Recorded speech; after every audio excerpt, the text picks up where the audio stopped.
સિદ્ધ small wonder public સ્કૂલનો ઉદ્ઘાટન સમારોહ કુંવરી શ્રી બ્રિજેશ્વરી કુમારી, શ્રીમતી અમરજ્યોતિબા ગોહિલ, શ્રીમતી પૂર્ણિમાબેન શર્મા તથા દુખીશ્યામ બાપા કેમ્પસના ટ્રસ્ટી શ્રી રઘુભા ગોહિલ અને અન્ય આમંત્રિતોની વિશેષ ઉપસ્થિતિમાં યોજાયો હતો.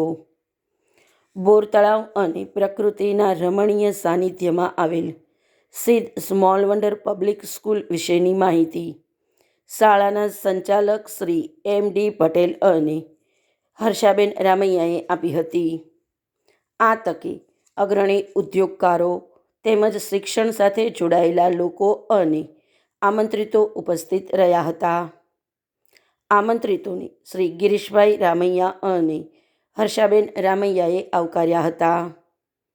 સ્મોલ વંડર પ્લે સ્કૂલથી એક અલાયદી ઓળખ પ્રાપ્ત કરનાર હર્ષાબેન રામૈયા અને એસઆઈડીના શ્રી એમ.ડી. પટેલના આ સાહસમાં દુખીશ્યામ બાપા સ્કૂલનો અનોખો સહયોગ સાંપડતા શહેરમાં પ્રકૃતિના સાનિધ્યમાં વધુ એક સીબીએસઈ બોર્ડની સ્કૂલ શરૂ થઈ રહી છે.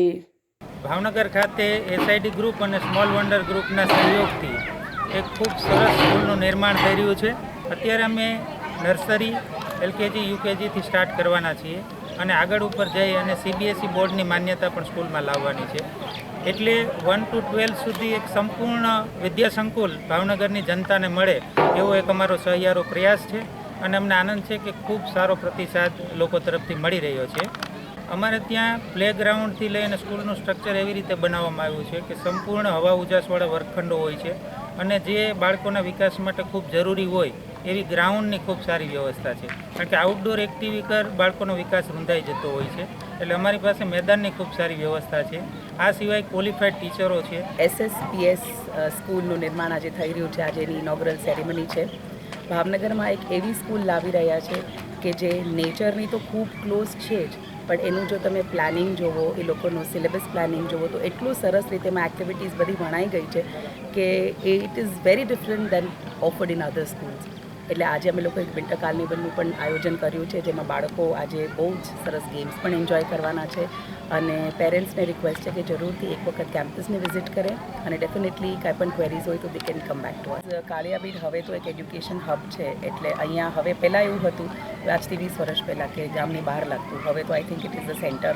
એટલે બધી વ્હીકલ ટ્રાન્સપોર્ટેશન, બસીસ, રિક્ષાઝ બધું જ અહીંયા આવે છે, એટલે ઇઝી એક્સેસિબલ છે આ બધી વસ્તુ. અમે લોકો પણ રાહ જોઈ રહ્યા છે. આ પ્રશ્ન બધાને જ ઓલું કરી રહ્યો છે અને થોડું થોડું ઇમ્પ્લિમેન્ટેશન જે એનઈપીમાં અને એનસીએફમાં છે એ અમે અમારા સ્તરે તો શરૂ કરી દીધું છે. ગવર્મેન્ટની જે અપ્રુવલ્સને જે બધું છે એના માટે વેઇટિંગ છે, પણ અમારા સિલેબસમાં એ જે બધી લોકોએ પોઈન્ટર્સ કીધા છે એ અમે અમારા તબક્કે તો ઓલરેડી જ્યારથી લોન્ચ થયું, બિકોઝ અમે ખરેખર એ વસ્તુની વેઇટ જ કરતા હતા કે આવું કાંઈક એક એનઈપીમાં હોવું જોઈએ, તો અમારા તબક્કે તો એ ઓલરેડી સ્ટાર્ટ થઈ ગયું છે.